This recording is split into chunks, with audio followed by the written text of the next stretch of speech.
Vamsi. Sir, thank you, sir, for giving me this opportunity. Sir, thank you, sir, for giving me this opportunity. It's a very important issue that we need to raise.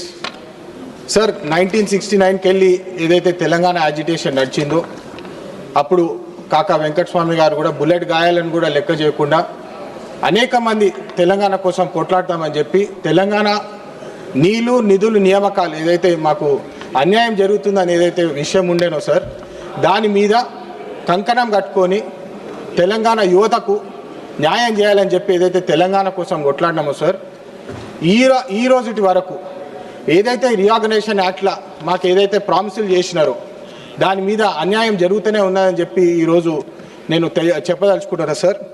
ఉదాహరణకి నీళ్ళ గురించి వస్తే Krishna river management, Godavari river management ఏదైతే ఇప్పుడు Bankacherla project కడుతున్నారు sir, దాదాపు 1,00,000 కోట్ల రూపాయలు ఆ ప్రాజెక్టు కేటాయిస్తున్నారు.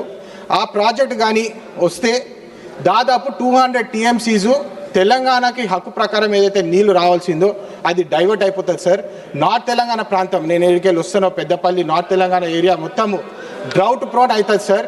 ఈ విషయాన్ని నేను రికార్డులో పెట్టదలుచుకుంటున్నా సార్. అదేవిధంగా కేవలము చంద్రబాబు నాయుడు గారిని ఆంధ్రాని ఏదైతే డబుల్ ఇంజిన్ సర్కార్ ఏదైతే అంటున్నారో వాళ్ళకు మద్దతు తెలపాలని చెప్పి ఈ ప్రాజెక్టులు చేస్తున్నారు. కానీ గత 10 సంవత్సరాల నుంచి ఈ విషయాలు వాళ్ళకు గుర్తు రాలేదు, వాళ్ళ కోసం ఏమీ చేయలేదని చెప్పి స్పష్టంగా తెలుస్తుంది సార్. మీరు ఎయిర్పోర్ట్స్ కోసం వస్తే రామ్మోహన్ నాయుడు గారు కూడా ఉన్నారు. ఎయిర్పోర్ట్స్ కూడా ఆంధ్రప్రదేశ్కి దాదాపు 7 నుంచి 9 ఎయిర్పోర్ట్లు ఉన్నాయి సార్. కానీ తెలంగాణలో కేవలం ఒక ఎయిర్పోర్ట్ ఉన్నది సార్. ఈ విషయం మీద కూడా మీరు అందరు గమనించాలి. ఎందుకు తెలంగాణకి ఇట్లా అన్యాయం చేస్తున్నారు?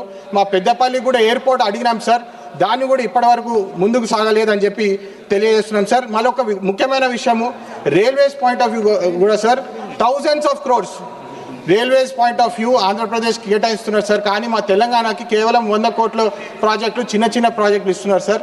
కంప్లీట్లీ అన్యాయంగా ఫండ్ డిస్ట్రిబ్యూషన్ జరుగుతుంది సార్. మళ్ళీ పోలవరం ప్రాజెక్టు కట్టిన తర్వాత బ్యాక్ వాటర్ ఇష్యూస్ మా దగ్గర finishing sir. Back water issues దాదాపు 2 లక్షల మందికి కొత్తగూడెంలో, భద్రాచలంలో బ్యాక్ వాటర్ ఇష్యూస్ వలన వాళ్ళ జీవితాలే డేంజర్లు ఉన్నాయి సార్. ఇమ్మీడియట్గా అక్కడ మాకు ఒక కరకట్ట కట్టి వాళ్ళకి కొంచెం సేఫ్టీ ఇవ్వాలి సార్. మళ్ళీ ఇప్పుడే చెప్పినట్టు బయారం స్టీల్ ఫ్యాక్టరీ ఇంకా పెండింగ్ ఉన్నది సార్. ఆంధ్ర నుంచి పవర్ బిల్స్ దాదాపు 20,000 కోట్ల రూపాయల పవర్ బిల్లు ఇప్పటికి కూడా తెలంగాణకు బకాయి ఉన్నది సార్. అది ఇమ్మీడియట్గా వారు రిలీజ్ చేయాలా. RFCL యూరియా క్రైసిస్ తెలంగాణకు వస్తుంది కానీ ఆంధ్రాకు వస్తలేదు సార్. తెలంగాణ రైతాంగానికి నష్టం జరుగుతుందని చెప్పి రికార్డు మీద చెప్పాలి sir. I'm just finishing sir. Industrial last point sir, industrial corridor ఇంకా లేటెస్ట్గా సెమీకండక్టర్ ఫెసిలిటీ ఏదైతే మాకు గ్రాంట్ చేసిందో అది కూడా అక్కడ తీసుకుపోయినారు సార్. జై హింద్, జై తెలంగాణ.